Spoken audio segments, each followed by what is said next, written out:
What if the habit you keep trying to repair is only the final symptom of a belief you have never questioned? That is worth considering, because most people begin at the visible end of the problem.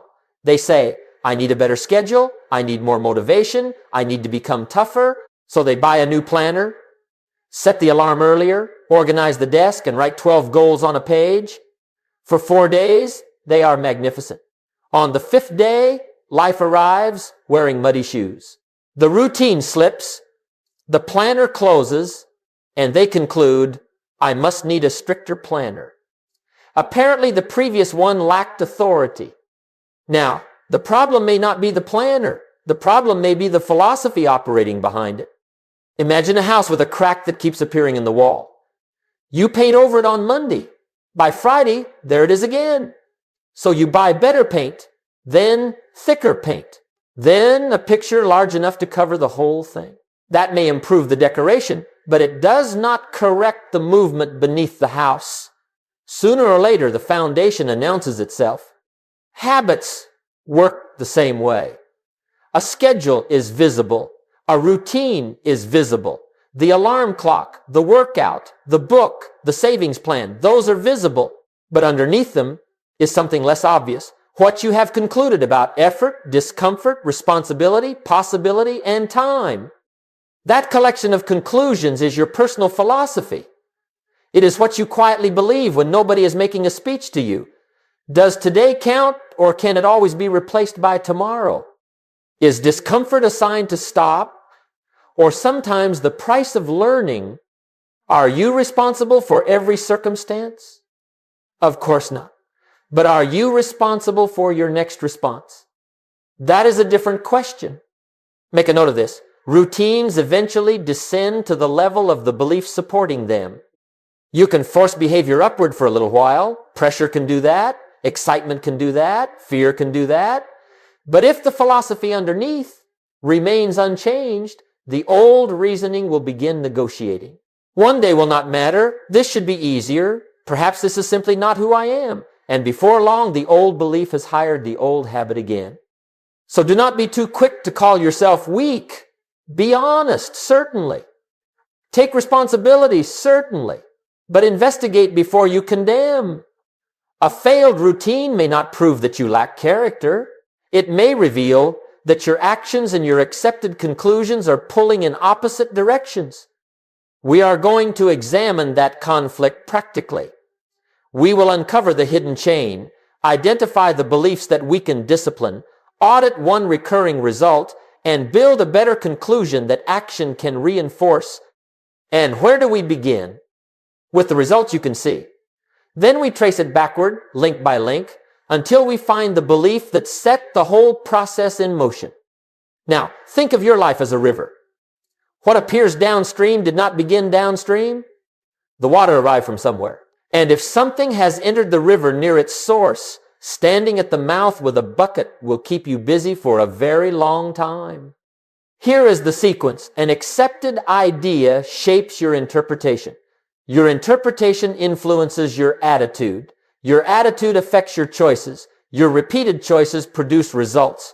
And when those results remain long enough, they become your normal way of life. Let us make it practical. Suppose two people work at the same company.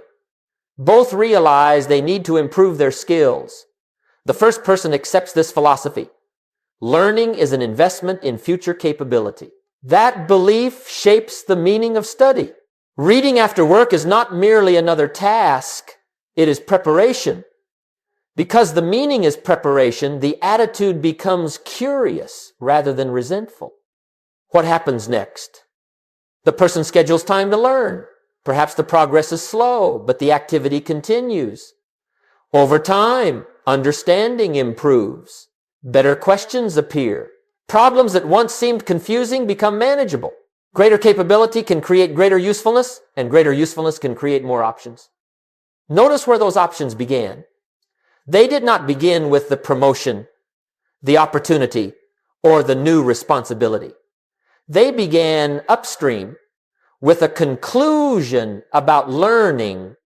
Now consider the second person. This person accepts a different philosophy. If improvement is worthwhile, it should reward me quickly. That belief creates a very different interpretation. Study without immediate recognition feels pointless. The attitude becomes impatient.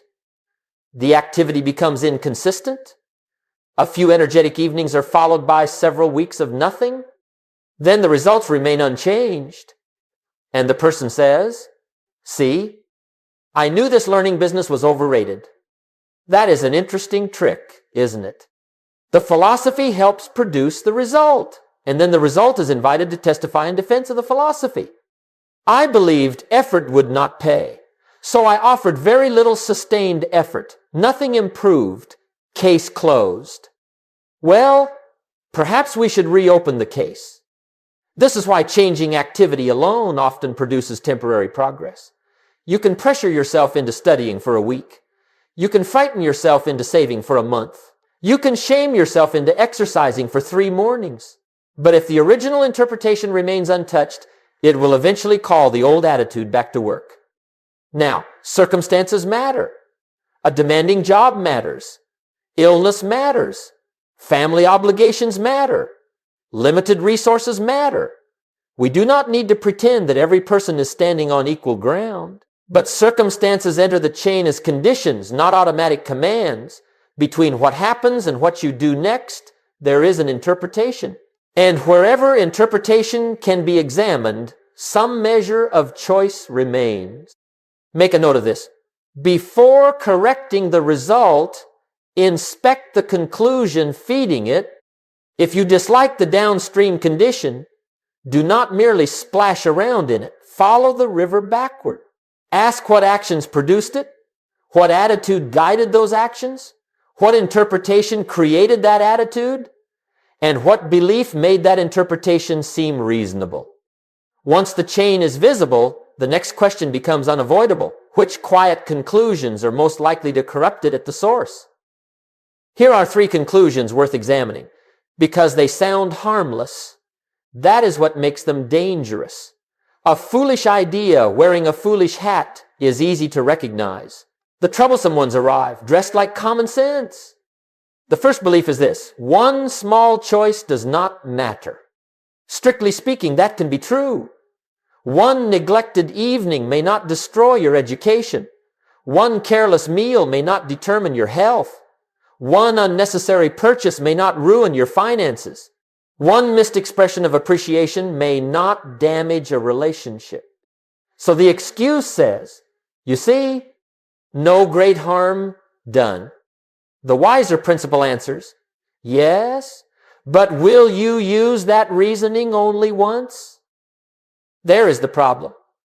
A philosophy is not a ticket you use for one trip. It becomes your preferred route. If this one does not matter, excuses the choice today, it will be available again tomorrow. Soon, the exception becomes familiar, the familiar becomes acceptable, and the acceptable becomes your standard. Small choices may be weak individually, but repetition gives them authority. One drop is small. Keep the tap running, and you had better own a bucket. The second belief is this: if it feels uncomfortable, something must be wrong. Now, discomfort can carry useful information. Pain may tell you to stop. Exhaustion may tell you to recover. A troubled conscience may tell you to correct your direction. Wisdom does not ignore warnings. But not every discomfort is a warning. Some discomfort is simply the sensation of being new. Picture an apprentice learning a craft. The first cut is uneven. The hands feel clumsy. The instructions sound like a foreign language. If the apprentice says, "This awkwardness proves I am not meant for the work," then inexperience has been mistaken for destiny. The excuse says, "If I were good at this, it would feel natural." The wiser principle answers, "It may feel natural after you have paid for the skill with practice." The awkward beginning is not always a verdict on ability. Sometimes it is the admission price for competence. Waiting is uncomfortable. Repetition is uncomfortable. Delaying a pleasure is uncomfortable. But discomfort and impossibility are not the same address. The third belief is this: my circumstances determine where I must end up. Let us be fair. Circumstances can be severe, People carry different responsibilities, resources, losses, limitations, and opportunities. Personal responsibility should never be used to pretend those differences do not exist. But here's the crucial distinction. You may not be responsible for what arrived, yet you still have a responsibility for what you do with the portion you can influence. The excuse says, I did not choose this situation. The wiser principle answers, true, but what response is still available? You cannot always choose the weather. You can decide whether to repair the roof before the next storm. Not unlimited control, useful control, not blame for everything, responsibility for something.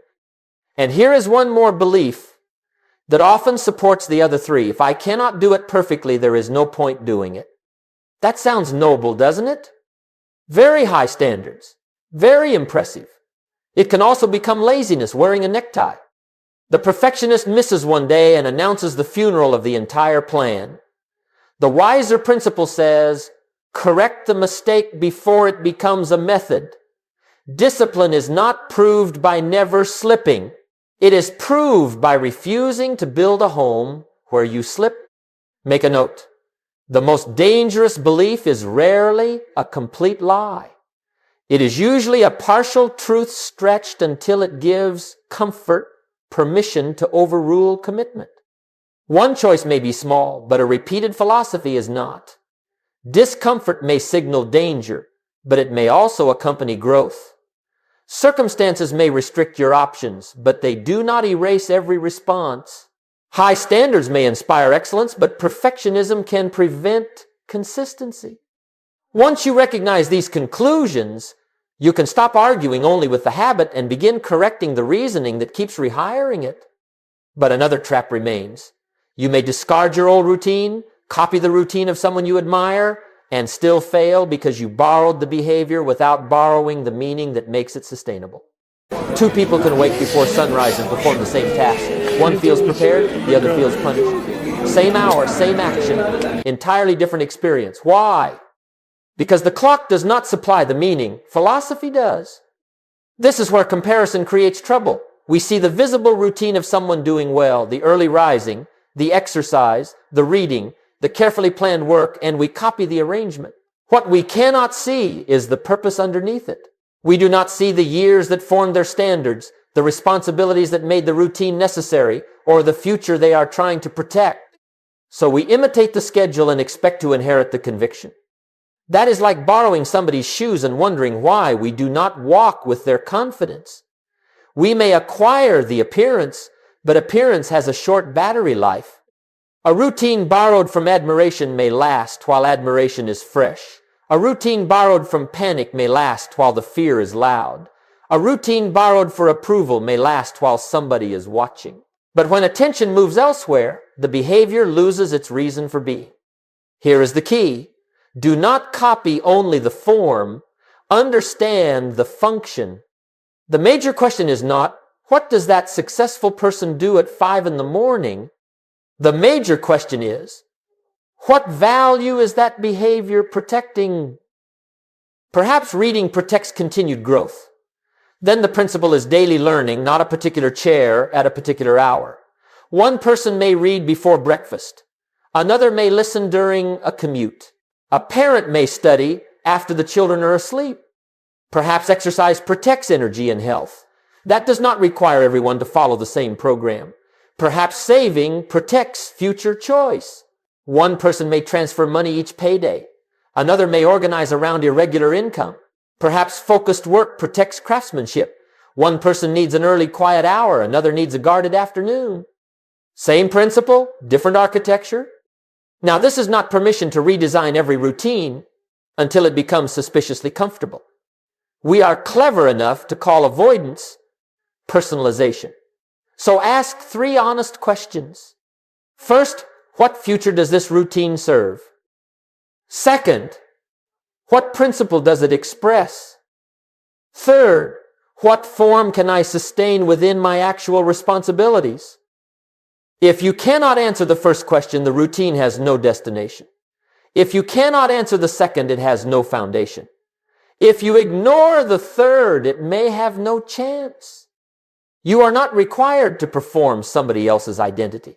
You are responsible for building practices that express conclusions you have examined and accepted. When the reason belongs to you, the method can become durable. It stops being a costume and begins becoming a standard. But even personal reasons do not grow in isolation. Every day, your conclusions are being fed, challenged, strengthened, or weakened by what you watch, what you hear, and the people whose voices you repeatedly allow into your mind. Think of the mind as a room you are furnishing every day. Every conversation brings in a chair. Every program hangs a picture. Every repeated voice places something on the shelf. After a while, you stop noticing what was added. You simply call the arrangement normal. That is how inputs become philosophy. Spend enough time around people who prepare, learn, accept responsibility, and keep their word, and those behaviors begin to look reasonable. Spend enough time where every problem becomes a complaint, every delay becomes an excuse, and every ambitious person becomes the target of a joke, and drift begins to look reasonable. Nobody has to hand you a written instruction saying, expect less from yourself. The atmosphere can teach it without speaking the sentence. Now consider entertainment and social media. You are often shown the finished room, not the years of carpentry. You see the announcement, not the preparation. You see the celebration, not the repetition. The result arrives on your screen without its history, and your mind can begin expecting progress to move at the speed of a short video. Then your own work feels painfully slow. You have studied quietly for 3 months, but nobody applauds. You have improved your spending, but there is no dramatic transformation. You have practiced a skill, but you are still a beginner. Meanwhile, somebody else appears to have completed the whole journey before breakfast. Comparison then performs another trick. It can make you abandon a real goal for a borrowed one. You begin chasing what photographs well rather than what fits your values. Or you quit meaningful progress because it does not yet look impressive in public. Make a note, invisible progress is still progress. Public attention is not the official measurement of private growth. Now, this does not mean you must reject every friend who complains, cancel every form of entertainment, and live in a cabin with 3 books and a carrot. The lesson is selectivity, not isolation. People are human. Conversations wander. Recreation has its place. But your associations and digital surroundings are not neutral merely because they are familiar. So conduct a simple input inventory. What is the first material you consume in the morning? Whose voices do you hear repeatedly? What do your most frequent conversations celebrate? Who represents the future you are trying to build? And what idea receives the final word before you sleep? Then inspect the physical environment. Is the book visible or buried? Is the work prepared or scattered? Is the distraction within reach, while the desired action requires a search party? Your surroundings are philosophy made visible. Put useful cues where they can serve you. Add a little distance between you and the distraction. Prepare the next good action before resistance arrives. That is not a substitute for character. It is character arranging the room intelligently. Protecting discipline means protecting the ideas and cues that repeatedly teach you what is normal, possible, and worth doing. And now that we have exposed some of those influences, we can perform the central diagnosis, choose one unwanted result, and trace it backward until we discover the belief governing it. Now we are ready for an honest inventory, not an indictment of your entire life that is too large and too vague. When people say everything is wrong, they usually cannot identify what to do next. So choose one recurring result. Perhaps you keep leaving books unfinished. Perhaps money disappears without a clear plan. Perhaps your health routine begins and stops. Perhaps an important relationship receives whatever attention remains after everything else. Perhaps meaningful work keeps being postponed until the mythical day when life becomes quiet. Choose one. A flashlight is useful because it concentrates the light. Now begin with the result and move backward. Ask, what repeated actions made this outcome predictable? Suppose the result is unfinished learning. The actions may be simple. Study time is rarely scheduled, the phone remains nearby, difficult material is avoided, and every interruption is treated as a cancellation. Do not decorate the answer. The point is not to sound impressive. The point is to see clearly. Next, move from the action to the attitude. What posture usually appears just before the choice? Is it impatience? I should understand this faster. Is it resentment? I have already worked enough today. Is it fear? If I try seriously and fail, I will learn something uncomfortable about myself. Is it entitlement, indifference, or quiet defeat? Good question. Why identify the attitude? Because behavior often follows the emotional meaning you have assigned to the moment. Now go one step farther upstream. Ask, when resistance appears, what do I say this situation means? If the material is difficult, do you conclude that you lack ability? If progress is slow, do you conclude that the effort is not working? If the day is crowded, do you conclude that no useful action remains possible? Reduce the answer to one sentence, not a speech. Excuses enjoy long speeches. They can hide in the paragraphs. Perhaps the sentence is, effort should reward me quickly. Perhaps it is, I must feel rested before I can begin. Perhaps it is, because I cannot control the whole situation, I have no worthwhile influence over any of it. There it is. That is the belief beneath the habit. Now be careful. Honest responsibility is not the same as denying reality. Separate the facts from the conclusions added to them. The meeting lasted 2 hours may be a fact. Therefore, the evening is useless is a conclusion. I am tired may be a fact. Therefore, I cannot take one constructive step is a conclusion. I have fewer resources than I would prefer may be a fact. Therefore, preparation has no value is a conclusion. Facts deserve respect. Conclusions deserve inspection. Next, calculate the price. If you keep this belief for another year, what happens to the visible result? What happens to your trust in your own word? What options become smaller because preparation never becomes consistent? A belief may offer relief for 10 minutes and send the invoice to your future. Finally, ask 3 questions. Is this conclusion fully true? Is it merely familiar? Or is it convenient because it excuses the choice I want to make right now? You do not need to emerge from this audit declaring I am an undisciplined person. That is another vague conclusion. You need something more useful. Here is the sentence that keeps authorizing my repeated choice. Now the problem has a name, and what has a name can be examined. But awareness is only the beginning. Naming the old conclusion does not automatically remove its authority. The next step is to construct a stronger principle and then give that principle enough evidence to govern action. A replacement principle must do more than sound encouraging. It must be believable enough to accept, practical enough to use, and important enough to influence a choice. You cannot paste cheerful language over contrary experience and call it philosophy. If a person has avoided difficult work for years, standing before a mirror and announcing, I enjoy every challenge, may not persuade anybody in the room, especially the person in the mirror. A better principle does not need to flatter you. It needs to guide you. Here is a 5-step method. First, write the old conclusion plainly. Do not polish it into respectable language. If the belief is, unless I feel motivated, I will not do good work, write exactly that. You are trying to expose its daily instruction. Every belief issues instructions. This one says, check your mood before you begin.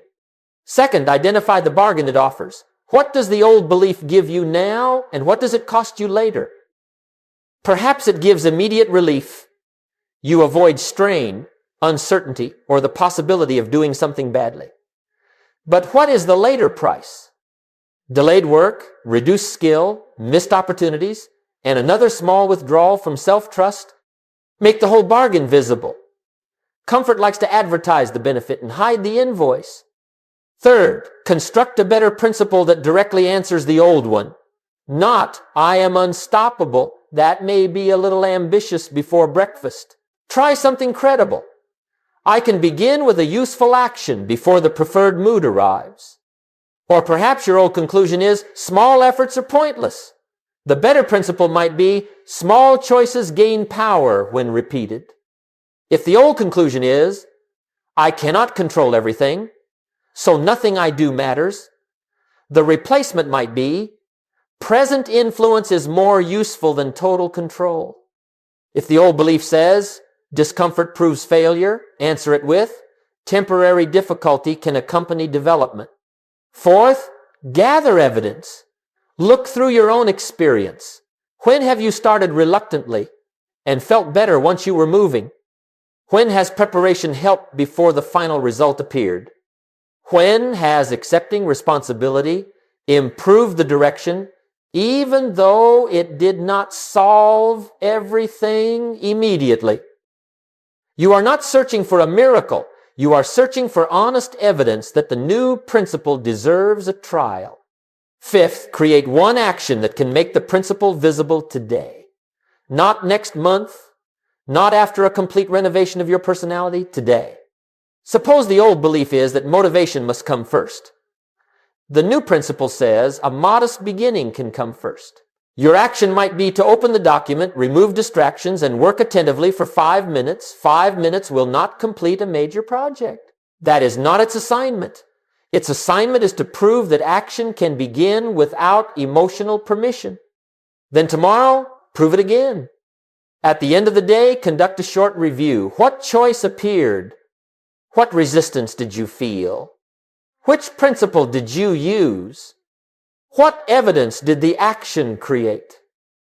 Keep it simple. The review should not require its own filing cabinet. Here is the major lesson. Action produces more than an external result. It teaches the mind what to believe about you. Each time you act according to the new principle, you submit another piece of evidence. You are showing yourself, I can begin before I feel ready. I can keep one small promise. I can influence the next step. A philosophy becomes trustworthy when it survives contact with an ordinary day. So first the conclusion, then the principle, then the proof. You do not argue the old belief into silence all at once. You gradually make it less convincing by living out a better one. And as that evidence accumulates, discipline begins to change character. What started as a sentence you had to remember can become a standard you naturally protect, especially when your routines and surroundings are arranged to support it. Now watch what happens when the new principle is repeated. A better conclusion guides one useful action. That action creates evidence. The evidence begins strengthening identity. And a stronger identity makes the next action require less debate. At first you may have to say, I can begin before I feel ready. Later, after enough beginnings, the sentence changes. I am a person who begins. That is a major shift. One is a principle under examination. The other is a standard becoming personal. An external rule always feels as though someone is standing over your shoulder. You must read, you must save, you must exercise, you must finish. The moment the supervisor disappears, the behavior looks for the exit. An internal standard is different. It asks, what does a person like me do now? The action becomes an expression of identity rather than a punishment imposed from outside. But do not leave the new standard unsupported. Arrange routines and surroundings to carry some of the weight. Prepare the materials before the work period. Give the discipline a dependable place in the day. Remove the distraction before it begins making speeches. Temptation can be very persuasive when it has a comfortable chair nearby. Structure does not mean resistance disappears. It means resistance receives fewer invitations to negotiate. And every small commitment you honor adds something valuable, remembered proof. Confidence is not built mainly from excited declarations about what you will do someday. It grows from being able to look backward and say, when I made that promise, I followed through. Now, will you perform perfectly? No. Life will interrupt the routine. Energy will dip. A poor choice will occasionally slip through the gate. The old philosophy may even return, wearing a familiar smile. Do not hand it the keys. A missed action is information, not a new constitution.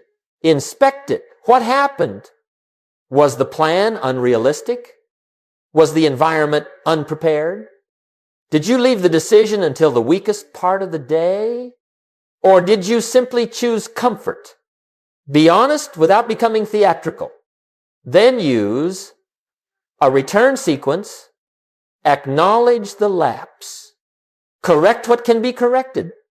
Adjust the environment or schedule. Complete the next small repetition. The important question is not whether you stumbled.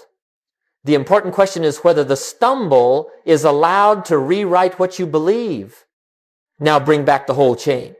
A revised philosophy changes the meaning of difficulty. A new meaning changes the attitude brought to the moment. A better attitude supports a wiser action. Repeated actions improve results. Sustained results gradually reshape the way you live. That's the transformation from upstream to downstream. The destination is not a life of constant force, with clenched teeth from breakfast until bedtime. The destination is increasing agreement. Your beliefs agree with your identity agrees with your environment, and your environment supports your behavior. Discipline becomes less exhausting because fewer parts of you are voting in opposite directions. So the argument now comes down to one decision. Which belief will you test before another ordinary day repeats the old conclusion? We began with a crack in the wall, a habit repaired again and again, while the foundation remained untouched. Now we have reached the foundation. You know the sequence. Inspect the unwanted result. Trace it back through repeated choices. Notice the attitude that appears before those choices. Listen for the interpretation beneath the attitude. Name the belief. Choose a stronger principle. Act on it. Then collect the evidence. The method is simple. Applying it will ask something of you. So here's an experiment you may choose to begin tomorrow. Take one page and divide it into two sides. On the left, write one limiting conclusion exactly as it operates in your life. Perhaps, if I cannot do much, there is no value in doing a little. Do not make it sound respectable. Write the instruction your behavior has actually been following. On the right, write the principle you intend to test. A small, useful action, repeated, can change my direction. Then choose one daily action. Make it small enough to repeat for 30 days and meaningful enough to provide evidence. Read a few pages. Walk for a short period. Save a modest amount.